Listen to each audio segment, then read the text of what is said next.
You know what I noticed about most Disney movies? A lot of them are rather simple movies, aren't they? And I'm not even saying that as a bad thing, but when you really get down to it, like when you really pick it apart to the gnat's ass, a lot of these Disney movies aren't really all that complex. Like, either the story is simple, or the character motivations are simple, or etc. Snow White, for example, like, that's as simple, basic storytelling as Disney can get. Or The Little Mermaid, where Ariel just sees the prince and then, falls from on sight. Like, it's this kind of stuff that I'm talking about. And again, I'm not saying these are bad things. Like, Snow White was oddly compelling in its simplicity, and The Little Mermaid is a fucking awesome movie regardless. And Disney movies certainly aren't lacking that third dimension. But of all of them, Beauty and the Beast is probably the most three-dimensional, with the exception of Pinocchio and Hunchback.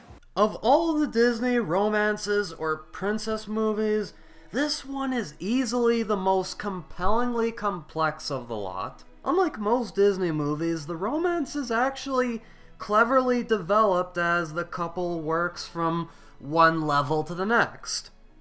I mean, at first, Belle is freaking terrified of the Beast, and, well, who the fuck can blame her?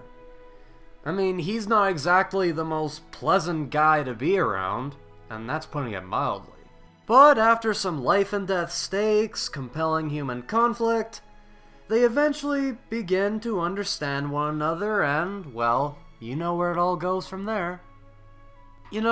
Maybe I'm missing something, maybe I'm just not seeing something that's right in front of my face, but when has a Disney movie ever taken this much effort to develop a relationship like this before, or even after?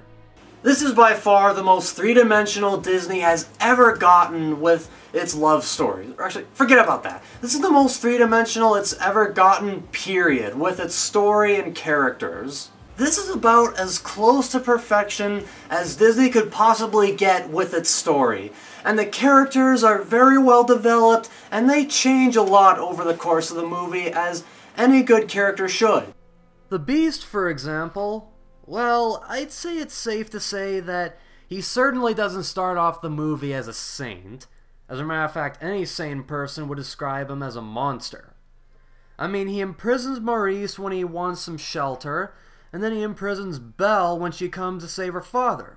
And he certainly makes little effort to control that raging-ass temper of his. But as Belle begins to see that there just might be some good in him, well, so does he. And by the end of the movie, he's a reformed man. Gaston, on the other hand, well, he doesn't really begin the movie as a saint either. I mean, he's just a rather harmless dickwad whose worst offense is being the most self-absorbed, egomaniacal douchemonger you'd ever have the displeasure of coming across. But as Belle, the girl Gaston wants to marry simply because she's the most beautiful woman in town and he's the most handsome man in town, so logically, well, anyway, says Belle constantly and logically, I might add, refuses his advances and damages his poor, fragile little ego. He just gets more and more desperate and goes to increasingly despicable lengths to get what he wants. The Beast is just awesome. That cool-ass design he has, that voice deeper than the pits of hell, like, he could range from being scary as shit to frickin' hilarious. And I especially love the scenes where he's just being a badass, like when he saves Belle from the wolves. And I especially love the scene after, where he's having that argument with Belle, and then, God, just those satisfied grins he has when he thinks he's won the argument, until Belle just verbally pwns him again. And Gaston is an awesome villain. He's just so hilariously full of himself, and he's like one of those rich douchebags you'd meet in real life that are trying to compensate for something. but as he's continually denied by Belle throughout the movie, he goes from a harmless, self-absorbed dick tree to sadistically beating the Beast, who doesn't even try to fight back. And something else I want to bring up is that Beauty and the Beast is probably the only Renaissance movie that recaptures the gothic atmosphere of the Golden Age movies. I mean, take a look at these backgrounds, take a look at this animation, and tell me they don't remind you of, like Sleeping Beauty or Snow White. And the beginning 15 minutes especially, with that fucking forest and those fucking wolves, like, oh god, like, those 15 minutes just capture that shit-your-pants terror from the Golden Age perfectly. Beauty and the Beast has some spectacular animation, but easily the most incredible piece of animation in the entire movie is contained within the ballroom sequence. I mean, look at it. That perfect fluid animation, that brilliant CGI to back it up.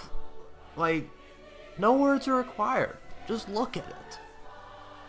And while we're on the subject of the ballroom sequence, the songs in this movie are fantastic. Well, I kind of come to expect that from Alan Menken at this point. I mean, Be Our Guest, the ballroom sequence, this movie is once again chock full of great kick-ass songs, but my favorite is definitely Gaston's song, and the mob song where Gaston just riles the town up to go kill the Beast. I'm not sure what else needs to be said, really. Beauty and the Beast is about as close to perfection as that Disney's ever gotten. I mean, the story and the characters are all three-dimensional, the songs are great, and it recaptures that gothic feeling from the Golden Age movies. As a matter of fact, Beauty and the Beast, in my honest opinion, is the only movie from the Renaissance era that can even compete with the Golden Age.